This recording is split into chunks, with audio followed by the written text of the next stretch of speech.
విమర్శలు గుప్పించారు. తిరుమల కొండపై అరాచకాలు, దోపిడీకి పాల్పడ్డారని అన్నారు. వైసీపీ హయాంలో అంతర్వేదిలో రథం దగ్ధమైతే కేసులు సీబీఐ కోర్టుకు అప్పగిస్తామని ప్రకటన చేసి చేతులు దులుపుకున్నారని విమర్శించారు.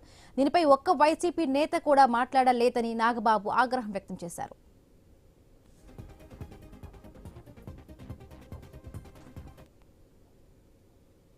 అంతర్వేది శ్రీ లక్ష్మీ నరసింహస్వామి వారి రథం దగ్ధమైన రోజు, రాష్ట్ర వ్యాప్తంగా ఉన్న హిందువులందరి మనోభావాలు దెబ్బతిన్న రోజు.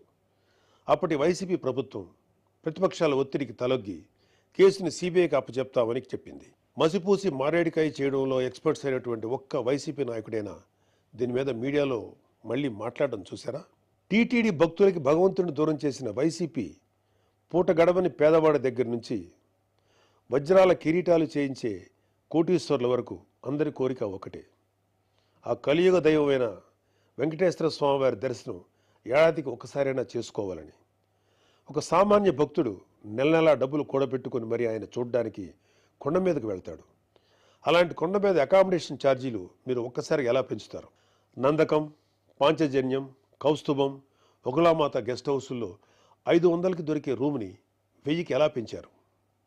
నారాయణగిరి గెస్ట్ హౌస్లో 1700 రూపాయలు చేశారు. ఇది సామాన్యుణ్ణి భగవంతుడికి దూరం చేసే ప్రయత్నం కదా?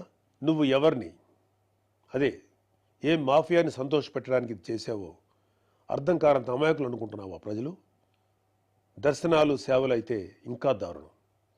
ఏదో కాయగూరల బేరం ఆడినట్టు 10,000 చేయి, దీన్ని 5,000 చేయంటూ ఎంత నిర్లక్ష్యంగా మీ సుబ్బారెడ్డి బోర్డు మీటింగ్లో మాట్లాడాడో మొత్తం రాష్ట్రమంతా చూసింది.